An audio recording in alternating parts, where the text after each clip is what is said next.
I've been that guy. While you was at home doing this, I was in the club making moves. Slow whining with your future wife. Would you fight Jake Paul?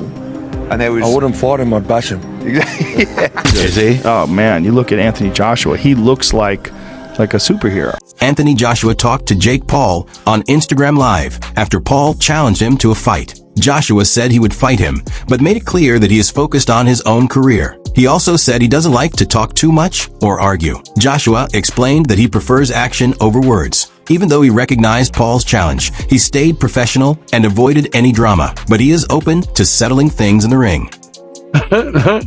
Good luck to him, man. Do your thing. I'm gonna do mine. He's gonna do his. What more can I say? I don't really need to talk. I just do what I do.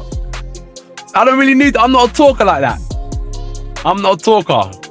I handle my business. That's what I need to know. You tell me in America what type of vim do I need to bring? I'm gonna do this, I'm gonna do that. I'm gonna do this and that and that and this. Trust me, I'm from the UK. We stand on our business. I'm standing on my business. I'm gonna handle mine. I've never seen someone win a fight via mental games. Like, the way you win a fight is by punching someone more times or punching someone harder than the other person. So it's here nor there, innit? Hearn said that Anthony Joshua is ready to fight anyone at any time. According to Hearn, Joshua told him he is prepared for any challenge. This shows that Joshua is not afraid to face any opponent. I mean, this is the first time I've spoken about the fight. To be honest, like, I look at it and I think Jake Paul against Anthony Joshua. I mean, look, for me, we'd do it for the banter. Do you know what I mean? Like, AJ would fight Jake Paul. He'd fight anyone, to be honest with you. And if Jake Paul wants to step up and fight Anthony Joshua, he'll need the relevant insurance. But, you know, the only thing that was disappointed was he says 2026. I mean, that's like calling someone out. That's like me saying, you know, LA Olympics for the surfing 2028, I'll be there. Do you know what I mean? Do it in 2025 if you really want to do it. You're not going to get really much better at this stage, but I don't know, those two have spoken. I spoke to AJ this morning. He went, listen, of course I'd fight. I mean, you know, if the question was asked to Jai, would you fight Jake Paul? And there was... I wouldn't fight him, I'd bash him. Yeah.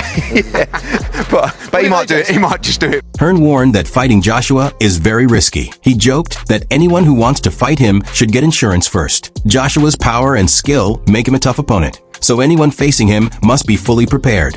Eddie Hearn responding to Jake Paul's call out of Anthony Joshua by stating this. He states, Joshua would fight anyone anytime, but warn Paul about the risk. If Jake Paul wants to step up and fight Anthony Joshua, he'll need the relevant insurance. And let me counterpunch. Eddie Hearn responding to this just confirms that this fight could actually happen, because, you know, Eddie pretty much, you know, calls the shots. He makes the play. You know, Anthony Joshua's interested. Now Eddie Hearn is stating that he's interested. So that means, you know, hey, why not wait? Why wait to 26? Why not this year in 25? And that means that he is very comfortable with putting Anthony Joshua in there with Jake Paul. And if I was Eddie Hearn, people, counterpunching this statement, I would too. Because this is, to me, again, like I've told you guys before, when Jake Paul called out Anthony Joshua, I think he overstepped himself. Eddie Hearn is interested in the fight, but noted that Jake Paul often causes problems with money. However, despite their past issues, Hearn is considering it because Paul is offering a lot of money. This seems to be a big reason why Hearn is open to the idea. I just seen Eddie on camera say, look, man, business is business. Business is booming. Nigga, if I'm in third place and I'm getting paid all this, nigga, fuck it. You see, third place it is. Y'all tripping off this shit, not me. I'm good. And Matchroom is motherfucking eating. And Matchroom eating. I'm doing good and Matchroom is eating. So, shit. But it seemed like he was butthurt when he said it, because his voice was still cracking like he was gonna cry when he said it. You know what I'm saying? So why wouldn't Jake Paul reach out to Eddie? Hey, man, look, man, we could draw up a deal, man. We could draw up a deal, and I'll give you $50 million too. You said I can give you $50 million for AJ. But hold on, so you made me just think about something. Salute to my boy Brent Fox coming through. If Eddie Hearn does this with Anthony Joshua and Jake Paul, would that be like the ultimate betrayal from Eddie? Or is it all like fair game? Jake Paul has called Eddie Hearn two-faced, saying Hearn acts friendly in public but different behind the scenes. Paul has had a complicated relationship with boxing promoters, and his comments show that he isn't afraid to speak openly.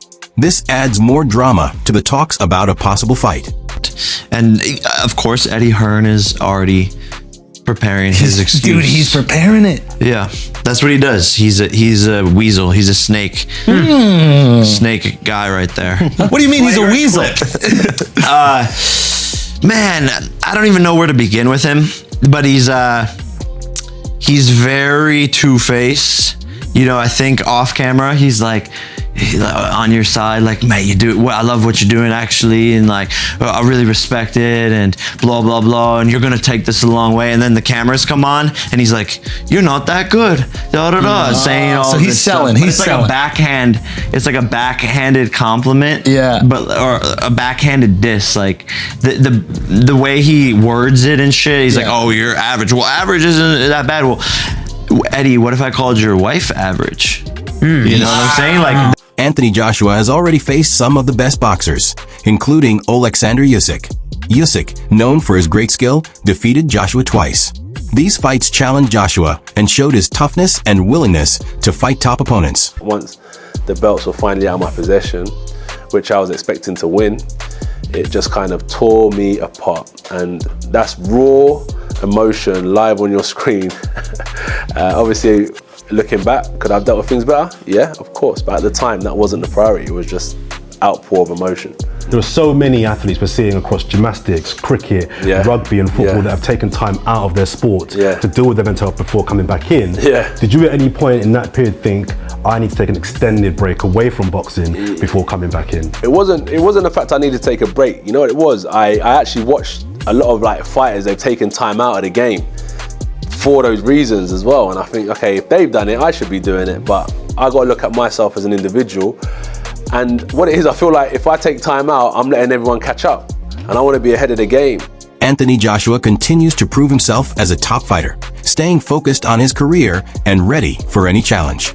With ongoing talks about potential fights, fans are eager to see what happens next. Stay tuned for more updates. And don't forget to subscribe for the latest boxing news.